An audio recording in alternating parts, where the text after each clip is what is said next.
I don't know. I'm probably, if you think long term, and I can talk about this at great length, but long term, if you take a really long run view, many decades, maybe even a couple of hundred years, I think the most important work that I'm doing, and I get increasing conviction on this with every passing year, is the work I'm doing at Blue Origin on space travel. Okay. Well, why don't we talk about that? Okay. Because I think from a vision standpoint, I think people should appreciate the horizon that you have. So let's talk about your I'll call it your near-term objectives. Well, let's say 75 years, and then your long-term objectives 100 to 300 years from now.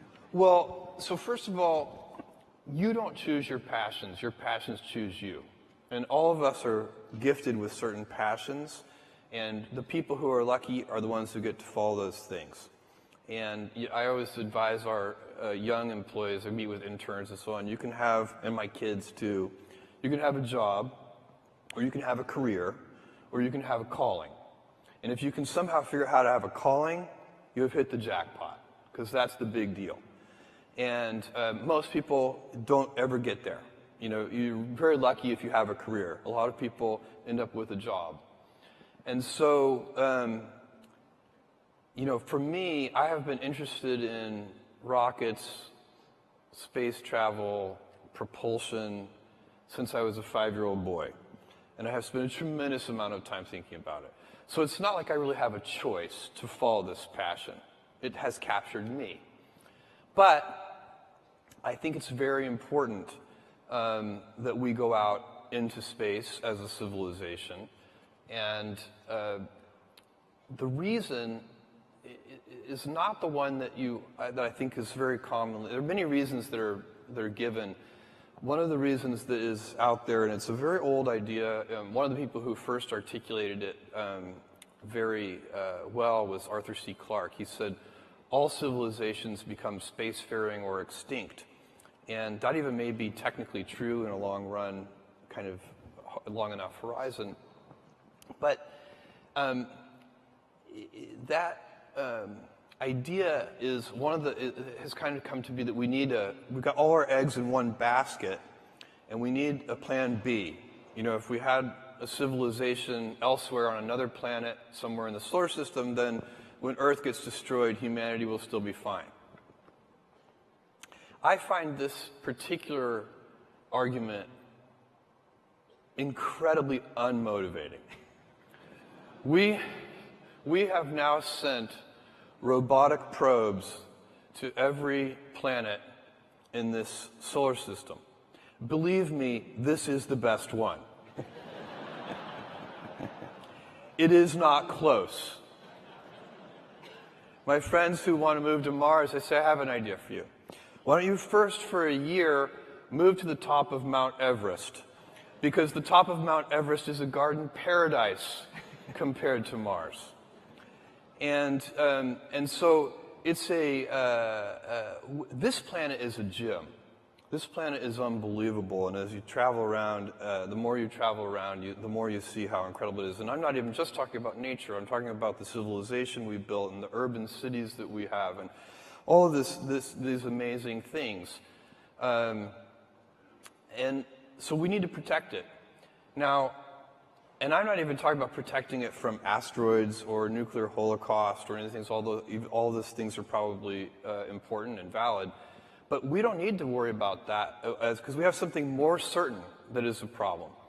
And that is if you take current baseline energy usage on Earth today, global energy usage, and compound that at just 3% a year, then in just a few hundred years, you're going to have to cover the entire surface of the Earth in solar cells. That's how powerful compounding is. So, and by the way, we have been growing energy usage at a few percent a year for a long time.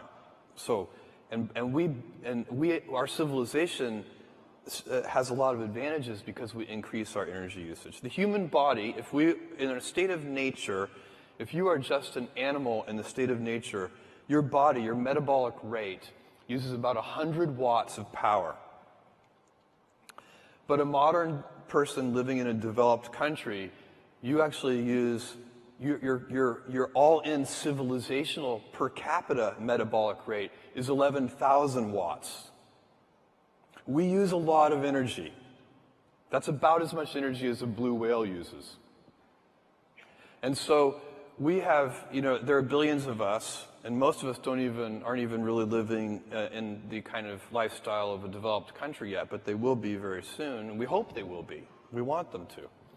And so you're going to face a choice, and you won't face this choice, and I won't face this choice, but your grandchildren's grandchildren will face this choice. Do you want to live in a world of stasis, or do you want to have 1 trillion humans living in the solar system? Because the solar system is big. Earth is small. We capture Earth's surface is so small, it captures a tiny, tiny fraction of the solar output. So once you go out into space, you have, for practical purposes, once again, unlimited resources.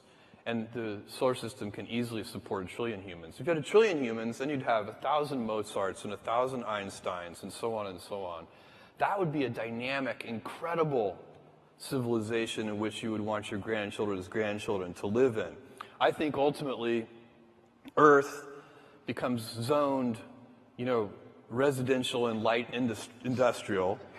And, we'll have universities here and beautiful parks and houses, but we won't have big factories here. All of that will be much better done in space, where we have access to much higher quality resources.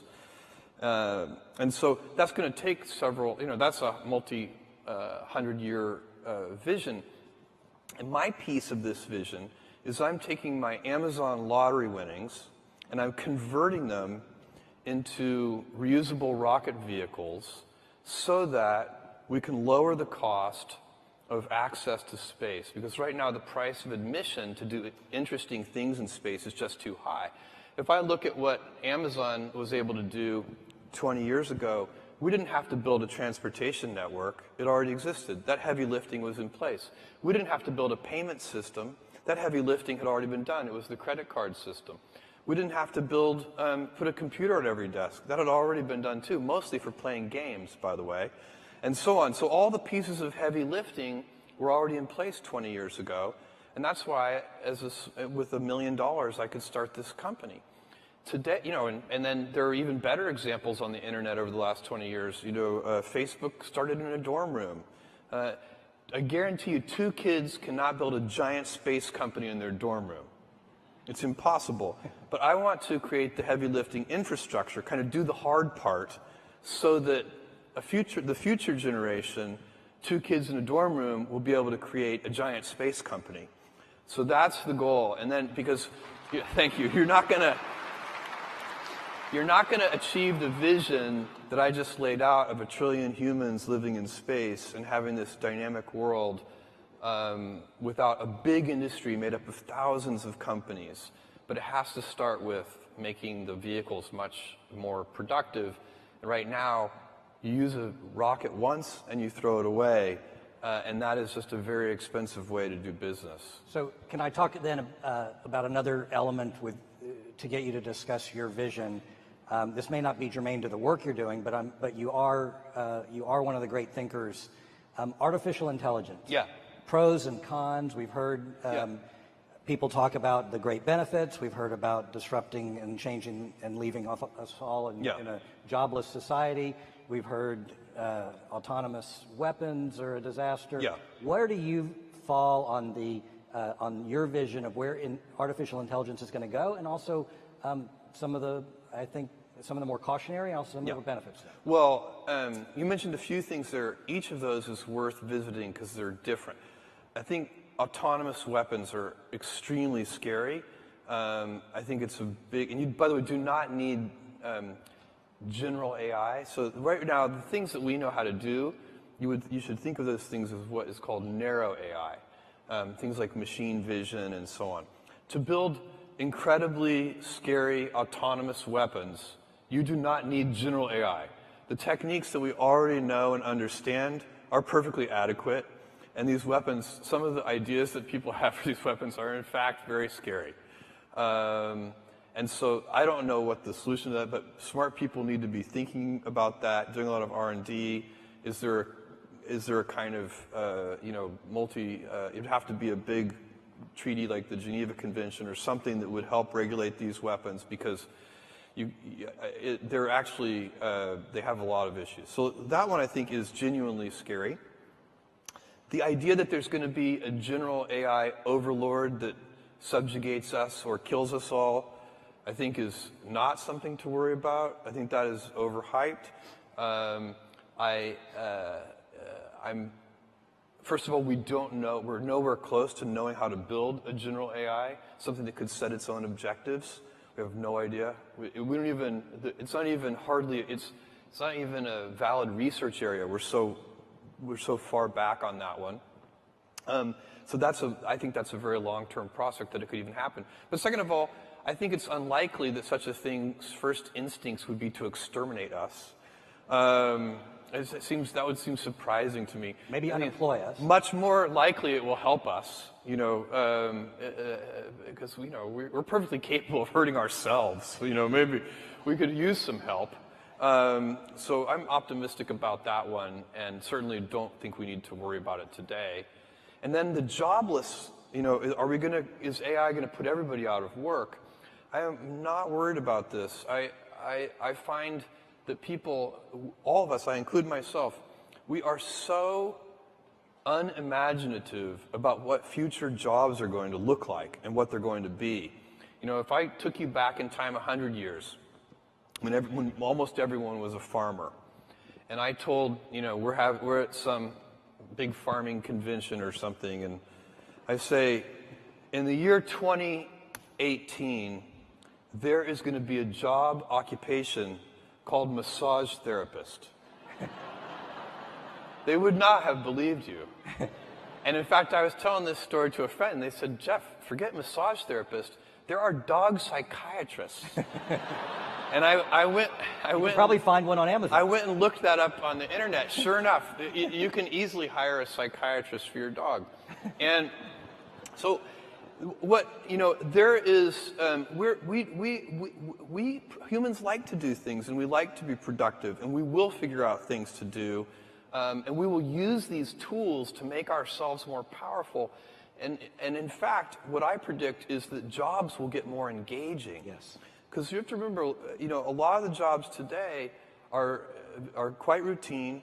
They are not necessarily anybody's, as I said before, career or calling.